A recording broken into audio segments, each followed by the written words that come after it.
A Rainy Morning by Ted Kooser. A young woman in a wheelchair, wearing a black nylon poncho, spattered with rain, is pushing herself through the morning.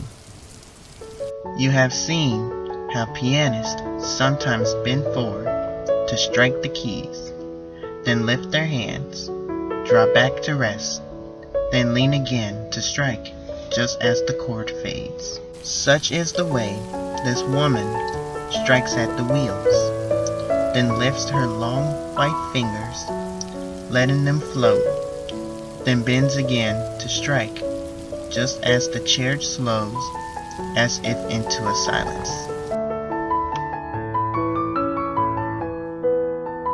So expertly she plays the chords of this difficult music she has mastered. Her wet face beautiful in its concentration, while the wind turns the pages of rain.